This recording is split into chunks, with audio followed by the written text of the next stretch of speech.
रामगढ़ में गए कैंडिडेट का फार्म भरवाने। कैंडिडेट का नाम तो खुशवंत और 3 बार जसवंत जसवंत जसवंत मंच पे करता रहा। जब पीछे वालों ने पर्ची दी तब बोला खुशवंत। हमारे मुख्यमंत्री ये कह रहे हैं कि जब मैं नरेगा चली उस समय मैं सरपंच था, मैंने इतना काम किया कि लोग मेरे पास पूछते थे दूसरे सरपंच कि तुमने इतना काम कैसे कर दिया। तो मैंने कही भला आदमी, जब नरेगा थी जब तू सरपंच न आए तो तुझसे पहले रहे।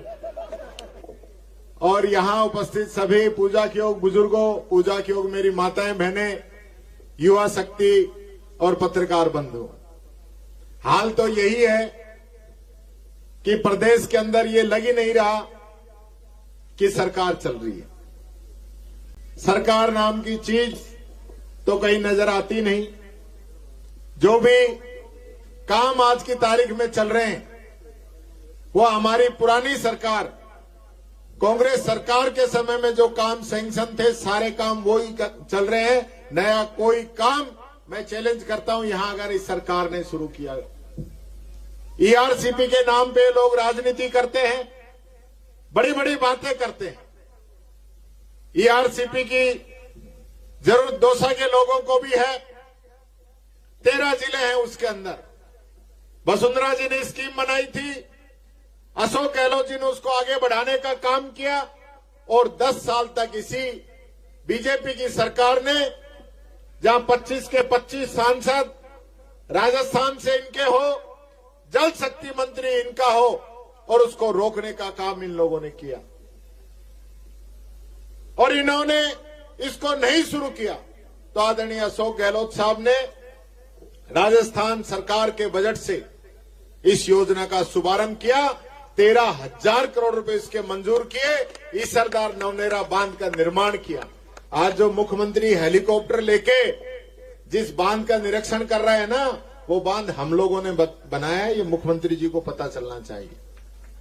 वो जो हवाई बातें चल रही हैं, आज गरीब को किट मिलता था राशन का, वो इन लोगों ने बंद कर दिया। चिरंजीवी योजना का गला घोट दिया। बात तो बहुत बड़ी कर रहे हैं लेकिन हालत इनकी है कि पेंशन तक नहीं दे पा रहे हैं, पेंशन नहीं दे पा रहे हैं, बेरोजगारी भत्ता नहीं, स्कॉलरशिप नहीं। प्रदेश के हालत क्या है? रोजाना 27 दलितों के साथ एट्रोसिटी के केस और 19 हमारी माताओं बहनों के साथ रेप बलात्कार की घटनाएं इस राजस्थान के अंदर हो रही है। अब बोलिए, नहीं सहेगा राजस्थान। अब बोलिए, ना बोलते क्यों नहीं हो? झूठ बोलना और जमीन में सोने का कोई आंकड़ा नहीं है भाई। आप लोगों ने देखा होगा, मैंने एक बात कही विधानसभा में, तुमने सुनी नरेगा वाली बात? मुख्यमंत्री जी, हमारे मुख्यमंत्री ये कह रहे हैं कि जब मैं नरेगा चली उस समय मैं सरपंच था, मैंने इतना काम किया कि लोग मेरे पास पूछते थे दूसरे सरपंच कि तुमने इतना काम कैसे कर दिया। तो मैंने कही भला आदमी, जब नरेगा थी जब तू सरपंच न आए तो तुझसे पहले रहे। इतनी झूठ बोलने वाले लोग, ऐसे लोग हैं ये। कल वहां रामगढ़ में गए कैंडिडेट का फार्म भरवाने। कैंडिडेट का नाम तो खुशवंत और 3 बार जसवंत जसवंत जसवंत मंच पे करता रहा। जब पीछे वालों ने पर्ची दी तब बोला खुशवंत। बिना पर्ची के लोग चल नहीं सकते। कल रामगढ़ में एक बात कह के दौसा में भी कही होगी कि कांग्रेस जो है भ्रष्टाचार की जननी है।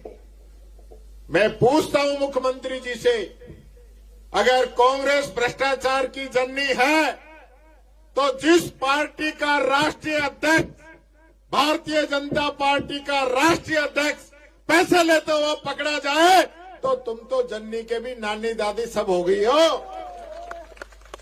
दूसरों पे पत्थर फेंकने से पहले खुद का कांच का मकान भी आदमी को देख लेना चाहिए।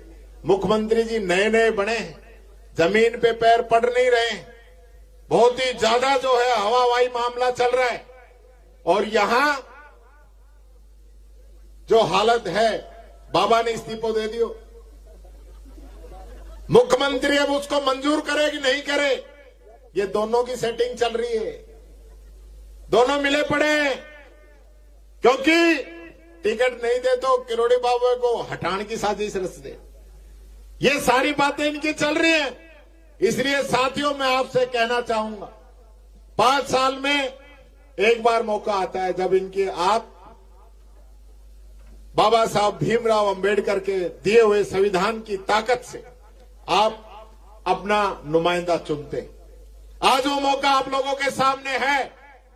मैं धन्यवाद देता हूं दोसा को कि जिन्होंने लोकसभा में भी, विधानसभा में भी यहां से कांग्रेस के कैंडिडेट को, मुरारीलाल मीणा जी को, जो बहुत ही मिलनसार और आपके एकदम दिल की आवाज विधानसभा लोकसभा में उठा रहे, ऐसे व्यक्ति को चुन के भेजा। आज वापिस आपके सामने एक चुनौती है, क्योंकि देश के अंदर आज जो ताकतें हैं, जिस प्रकार से चुनावों को कंट्रोल कर रही हैं, जिस प्रकार की धांधलियां चुनाव के अंदर हो रही हैं, और यहां भी राज का